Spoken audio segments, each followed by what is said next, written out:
Alright boys and girls, it's Seth here, probably better known as Saffron Olive, and it is time for another edition of Budget Magic. This time we're playing Abzan Rally in Standard. Comes in at $97 in paper, $36 online, and this deck is super sweet. So I guess we should start with the namesake card. Rally the Ancestors, a card I thought was completely unplayable trash when I first saw it. X-White, instant, return each creature with converted mana cost X or less from your graveyard to the battlefield, exile those creatures at the beginning of your next upkeep, and you exile Rally the Ancestors. So obviously the limitation of this card is the creatures can't attack. It doesn't give the creatures haste, they just come out, sit on the battlefield, kind of lollygag around for a turn, and then get exiled. Not super exciting, unless you have some cards with some pretty sweet enter the battlefield abilities, which is what this deck is trying to do. Before we talk about those cards, let's talk about how we get the cards in our graveyard. This really isn't too groundbreaking. Cedar Wayfinder, I'm sure you've seen this in Sidisi Whip or a million other decks. Basically, it's a 1/1 for 1 and a green. You look at the top 4 cards of your library, you can put a land in your hand, dump the rest in the graveyard. So basically, it's a little chump blocker that dumps 4 cards into your bin, or 3 cards if you take a land. Nyxweaver, not as often played, but basically, it's a spider, enchantment creature. It costs 1 black-green for a 2/3, and it has reach, which is kind of nice. I have used it to like chump a Storm Breath Dragon or something. But basically, it sits out, and every upkeep, it mills 2 cards. It mills 2 cards. It mills 2 cards. And then, when you get around to it, you can pay 1 black and a green, exile Nyxweaver, and return a card from your graveyard to your hand. Since we're talking about Nyxweaver, let's go back to Rally for a minute. Rally exiles the creatures on your upkeep. Nyxweaver mills cards on your upkeep. So, if you rally back a Nyxweaver from your graveyard, and you stack it properly, you'll have the Nyxweaver mill 2 cards, and then you can use the Nyxweaver to return a card from your graveyard to your hand before it's exiled with Rally the Ancestors. So that's something to keep in mind if you decide to play this deck. Rallying back your Nyxweaver actually is an awesome thing because you can get a card back from your graveyard to your hand. Finally, Commune with the Gods, 2 and a green, sorcery. Look at the top 5, or reveal the top 5 actually. Put a creature or enchantment in your hand, dump the rest in your graveyard. Just another way to fill the bin. We also have 1 copy of Whip of Erebos, which is kind of the backup plan to Rally the Ancestors. 1 Murderous Cut and Crux of Fate are our main removal. Sometimes you just gotta kill things. 2 Abzan Charm, does everything. Normally, we're using it to either draw a couple cards or to exile a creature. So I guess you could throw it in the removal category. We have also a Den Protector, which is kind of like another Nyxweaver. It doesn't get cards in our bin, but it's been everywhere lately. Play it face down for 3, unmegamorph it for 2, return a card from your graveyard to your hand. Night Howler, probably the worst card in our deck.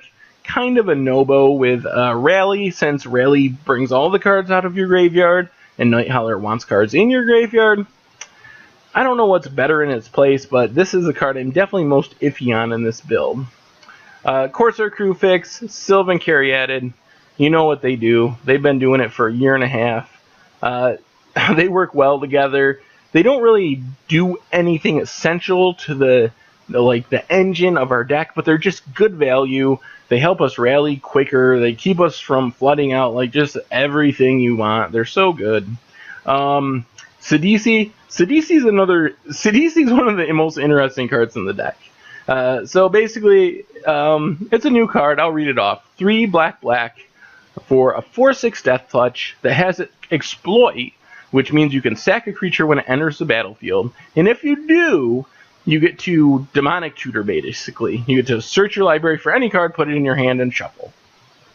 So the thing I realized about Sidisi in this deck is, since it's a 1-of, you don't often draw it, but since you usually mill 3/4 of your deck before you win, you often end up with it in your graveyard, which means you get to Rally the Ancestors it back.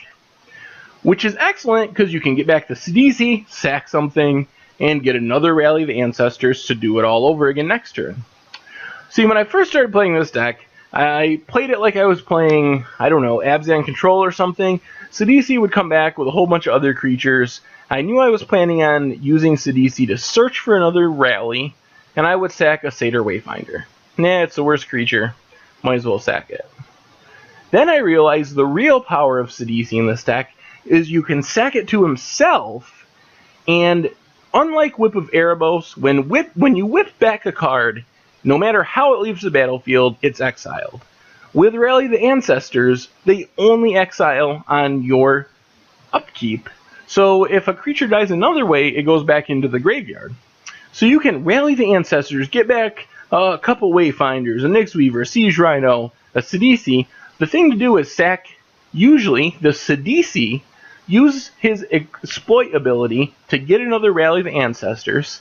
Sidisi goes back to the graveyard, you mill some cards with the Wayfinders, do all your cool stuff.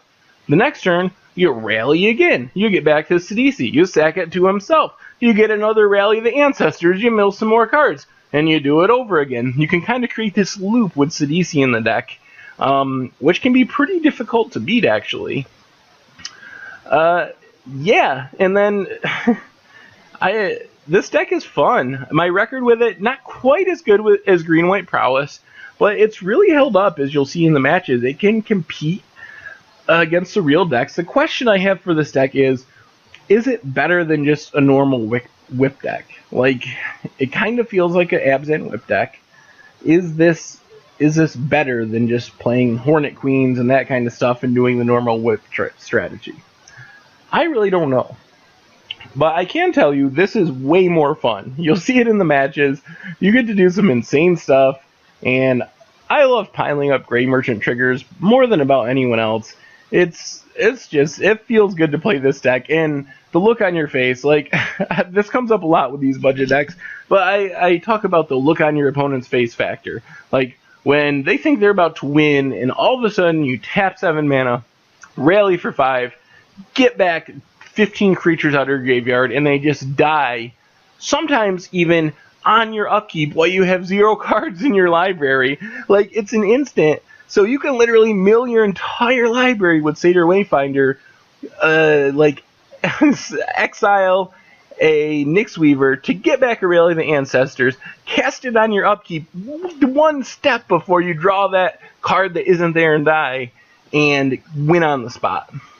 So the combo is pretty awesome. Land-wise, this is a painful part of the deck.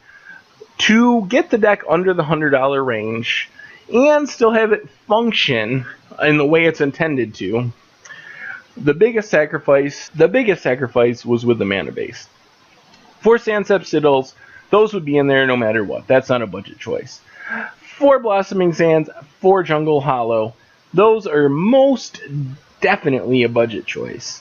It would be much better to play maybe 4 Scrylands, some mixture of Temple of Plenty and Temple of Malady, and then 4 fetch lands, almost certainly Windswept Heath to get the forests and the plains. We have 1 Caves of Koilos. We do have 3 Temples of Silence. They fit in under the budget. They're one of the cheaper temples. And then some basics, 4 forests, plains, and a swamp. Also, Caves of Koilos is super cheap too, so that's another reason that's in there. So if you're going to start adding to the deck, honestly, I didn't cut anything from the creatures or spells category. All of the cuts, I think this deck started off in the like 160 range. All of that money came out of the mana base. So if you got fetches around, you got Scrylands around, please, please, please, please don't play Blossoming Sands and Jungle Hollow. Although, if you're playing on a budget, those lands work just fine. And I've been winning with them. This is the build I've been playing. I should say, too, there is one match.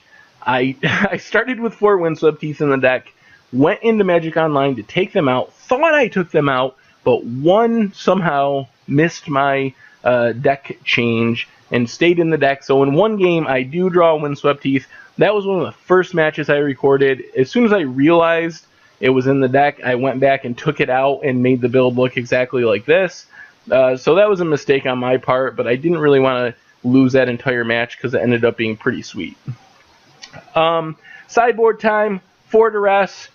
This, if you're not playing on a budget or you have them, just play Thoughtseize. You gain so much life with the deck that losing 2 life for Thoughtseize is a very small opportunity cost to be able to get a Dragonlord Ojutai out of your opponent's hand.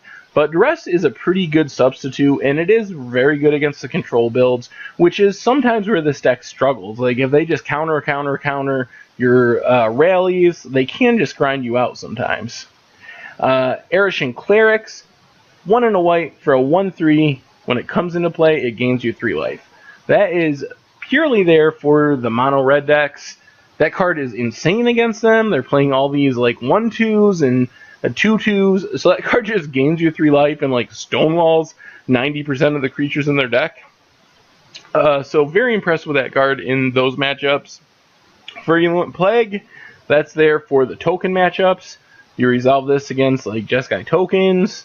It's basically a Plague Wind, like for 3 mana that stays on board. Totally bonkers in the right matchup. And Hostilities, this comes in at random times for creature builds, sometimes against like green decks with a bunch of creatures. It just kind of depends on how the matchup feels. I haven't really come up with this matchup it's in, this matchup it's out, other than obviously you don't want it against control decks. Murderous Cut, the deck can be a bit weak to things like Stormbreath Dragon, Thunderbreak Regent, so this just comes in to kill those threats that you really need to kill.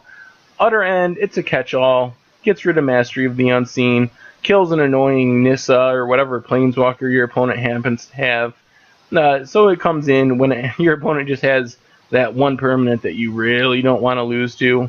Reclamation Sage, another Mastery of the Unseen killer, also can come in and kill a Courser of Kruphix or whatever.